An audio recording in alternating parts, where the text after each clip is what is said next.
आम जो आसीचु आम जो माँ और छुआ मृत्यु लगी जो आमको सरकार देते से समय आमको 2टी काम करवा लगी देते एवं 64टी काम देले 64टी काम हिसाब से आम किसी पैसा पाऊना पैसा पाऊना कहले गोड़ा जो काम करूँ तो पैसा पाइबू जो काम करूनी पैसा मिलब ना जो पैसा भी जहाँ भी दिया आमको ठीक से माने मासक मास भी दि जाऊना तापर आम गाँव में सब लोक मानकर माने झगड़ा झांटी सब सहयोग करना कलु सरकार भी से माने आखि आगू लेवा कथा ना से भी नेउना जहाँ भी किसी है आमको जो भी काम कलु आम आजिकल तो मजूरी कर बढ़े देले मजूरी 400 450 करदे किंतु आम दिने काम करूँ 75 टंका पाइबू कौड़ी 100 टंका पाइबू कौड़ी 200 टंका पाइबू इनतीकिना से आमको दौजती जो भी पैसा दौती से आमको मंथली भी किसी देवा ना जो कि आम भी तो पेट पाटना अच्छी आम भी तो छुआ पिला अच्छी आम छुआ को पाठ पढ़ू भल स्कूल रे कि भल कॉलेज पढ़े पढ़े पारूनु जदि आम भल खंडे भी पिंधि पारूनी भल गंडे भी खाई पारूनी।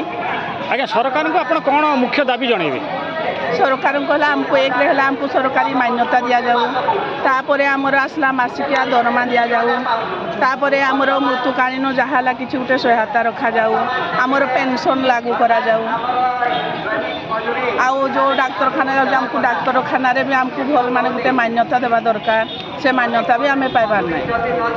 गाँव कौन कौन काम कर गाँव में आम जन्मरू माने मृत्यु पर्यंत काम करूँ जन्म है छुआ माँ को सेवा देलु माँ सेवा देला माँ पेटरू सेवा दे आनलु माँ पेटरू जो शिशु बाहला ताकू आम टीकाकरण कलु माने टीका जन्म पोलियो धरी 5 वर्ष जाए कलु 5 वर्ष पर पुणी आमर मासिकिया 1.5 मास कलु 2.5 मास कलु 3.5 मास कलु तापर पुणी गला जे आमर 9 मासिया टीका कलु 16 ରୁ 24 कलु तापर 5 वर्ष जाए छुआ को सेवा देलु 10 वर्ष पुणी देलु तापर 16 वर्ष भी देलु से आम जनला से जानूँ ना से भी सेवा देलु तापर 10 वर्ष काम कलु किसी पाइलुनि 16 वर्ष गलु किसी पाइलुनि 5 वर्ष आमको से देती 50 टंका कम आसरे देले कम आसरे जो 5 वर्ष छुआ को टीका दि जाए से टीकार आमको 50 टंका मिले गोटे पिला टीका देले गोटे पिला 50 टंका मासरे गोटे दिन देला सेटा 75 टंका पाबो मासरे काम करबो 75 सेटा काम के सर नहीं मासरे को काम करिए 75 टंका